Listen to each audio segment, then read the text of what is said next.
মহিলাটি যেই জল ভরতে যাচ্ছিল হঠাৎ সে তার নিচে কিছু একটা অনুভব করল। সে ভয় পেয়ে পাড়ে দাঁড়িয়ে থাকা লোকটির কাছে সাহায্য চাইল।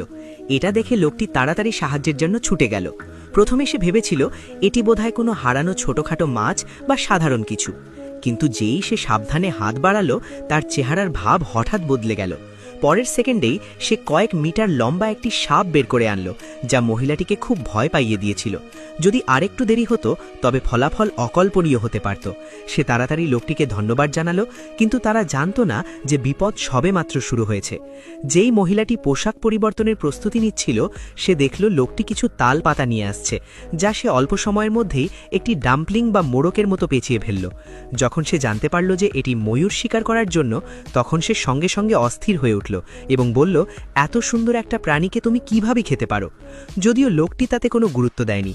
নির্জন দ্বীপে আটকে থাকার কারণে যদি তারা না খেত তবে না খেয়েই মারা যেত। সেই সন্ধ্যায় লোকটি একটি গোপন সস দিয়ে ময়ূরটি ঝলসালো। লোভনীয় গন্ধের সঙ্গে সঙ্গে মহিলার জিভে জল চলে এলো। সে সাধারণভাবে পাশ দিয়ে হেঁটে যাওয়ার ভান করতে লাগলো, কিন্তু লোকটি আগেই তার মনের কথা বুঝে নিয়েছিল এবং সঙ্গে সঙ্গে তার জন্য একটি রানের অংশ বা লেগ পিস কেটে দিল। মহিলাটি না করল না এবং মাংসের টুকরোটি ধরে চেটেপুটে খেয়ে ফেলল। পরদিন বিমানের গর্জনে মহিলার ঘুম ভেঙে গেল। উত্তেজিত হয়ে সে লোকটিকেই সুসংবাদটি জানালো, কিন্তু অপ্রত্যাশিতভাবে লোকটি গভীর ঘুমে আচ্ছন্ন ছিল। তাড়াহুড়ো করে মহিলাটি তার প্যান্ট থেকে সিগন্যাল গান বের করে আকাশের দিকে গুলি চালালো।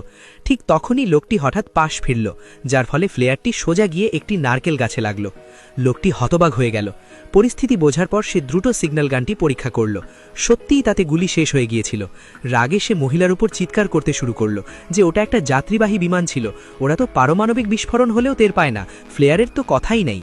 কিন্তু মহিলাটিও কম জেদি ছিল না। সে মিসফায়ারের দোষ তার ওপরই চাপালো।